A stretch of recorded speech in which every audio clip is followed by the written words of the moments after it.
Hey, Mr. Jordan. My name's Elijah, My name's Dexter. and together we'll be reviewing The Illusionist and The Prestige. Dexter takes The Prestige, I take The Illusionist, and here we go. Well, the first topic we have was the acting. Personally, I thought the acting in The Illusionist was pretty good, but it wasn't. And this is a point for you, but I feel like the acting was a bit better in The Prestige, but then towards the end of The Illusionist, especially when the girl got killed and real emotions got involved, I think they kind of started to even out a little bit. You know what I mean? Yeah, yeah. What about you?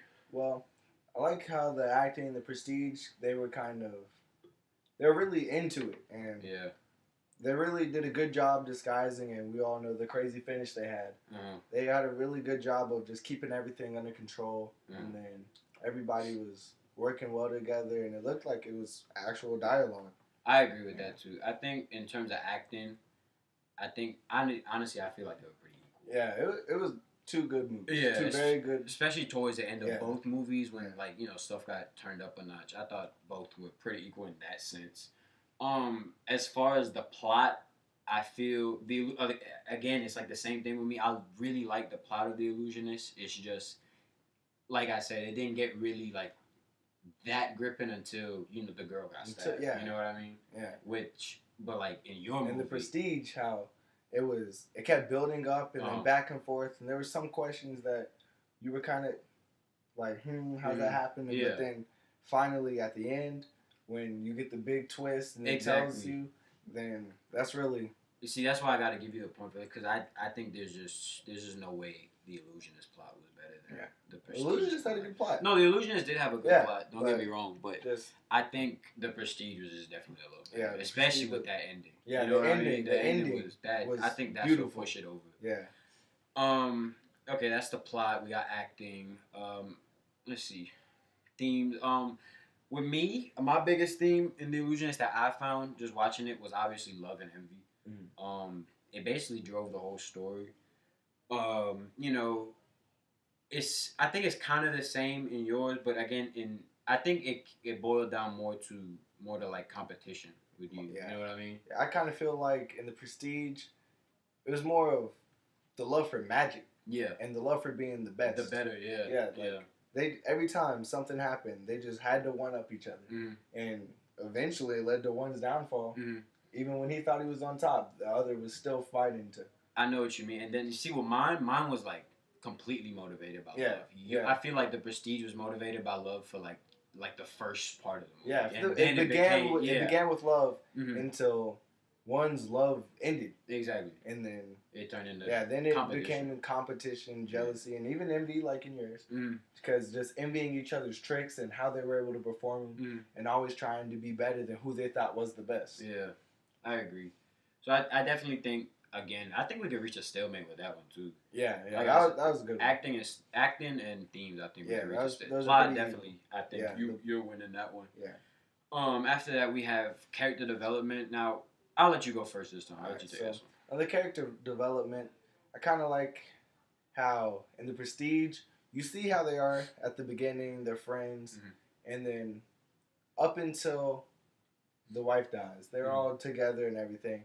But then after that turning point, and then one tries getting revenge, you kind of see how they both just like escalate and change completely who they are, stop caring about others, start putting themselves ahead just so they can be the best. Yeah. Whereas like an Illusionist, I didn't really see that much. With The Illusionist, I felt like character development didn't really come again until the girl got stabbed. Like, because the dude, okay, we have him.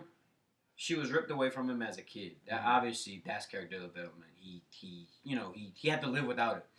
And then, but like after that, I guess I don't know. This is just me again. I feel like he got used to living without her and just kind of forgot about it until she came back up on the stage, of course. And then, of course, that's also character development, seeing her again and falling back in love, basically. I feel like him. Yeah, but I feel like it again wasn't as strong as in the Prestige. Also because the Prestige definitely had a better driving factor with that competition. You know what I mean? Yeah. Because he didn't really have competition. It was more love, more love, a little bit of showing off to the prince, but more love. The other Prestige, we had more raw, just competition at each other. I agree. As far as symbols and motifs, the only motif I really found in mind again was love and envy because again it drove the whole story. Yeah. The illusionist didn't really like take off until he sees the girl again and he realizes like, oh, she's with the prince, and then that's the problem. But like that was really the only motif that got really repeated for me that I saw. I saw, of course, love and envy with the prince, obviously. What about you? Yeah, and so for the Prestige, I too agree. I feel like the symbols and the motifs were more love and competition, and More competition yeah, for you. yeah, more competition for sure. And then I'm gonna say more love for actual individuals. That was more heartfelt love, whereas the Prestige is more in your head, just trying to get at it. Yeah. But I'm gonna have to say for those, they're pretty similar, pretty even. I was gonna say like I think we could reach a stalemate on this one too because I said like obviously love is a common motive, and then with I think my envy would be your competition. Yeah, you know what I mean. They both feel the story. You know what I mean. Yeah. So there's that, and then as far as film techniques goes and how the actual movie was shot, I think the illusionist was just a I don't know. I feel like it was more of a very like throughout the whole movie we saw almost one shot, and it was a shot of either high or low angle, and it was it was either a shot of the king's like bodyguard, the head of security basically. Yeah. We'd either see him from a high or low angle, or we'd see the illusionist from a high or low angle, or the king from a high or low angle. Like I felt like they could have. I felt like they could have done a bit more. Yeah. I felt like it was good. Don't get me wrong, but I felt like it could have been a little more done with it. You know what I mean? Yeah. Well, for the Prestige, not necessarily where the angle was shot, but more how the angle was shot. Because like at the end of the movie, when we go back and we see like how everything's done and the twin brothers. Yeah. Most throughout the movie, you barely even notice that that's a twin. Exactly. What's his name? Fallon. Fallon. Yeah. You barely even notice that Fallon even looks like him because they always keep like the angle. Shot, yeah. They always took the right angle and just had it placed to where you could only see so much. Yeah. And you could see just enough to where at the end you'd realize it's still a surprise. Yeah. It's still a surprise, but during the movie you're just oblivious to it. Yeah. So I'm gonna have to say. I think you take that. Yeah, I think you take that one for sure. And I think just the way how they kept that secret, throughout the whole movie and explained it at the end. Exactly. Obviously, that takes a lot of technique. Yeah. You know what I mean? Yeah. And then as far as liking another film more than the other, and telling somebody like you should see The Prestige over The Illusionist. Honestly, I think I'm gonna agree with you on this one. And I think I just think The Prestige was an all around better movie. Yeah. You know what I mean? Yeah.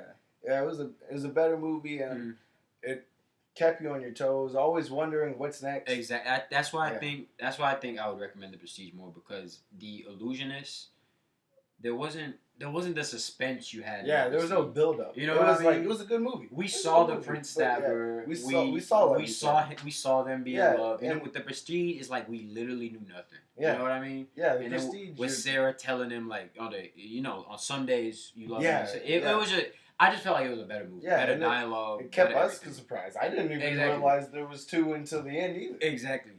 I just think The Prestige is a better movie. Yeah. Just all in all. You know what I mean? Better dialogue, better plot.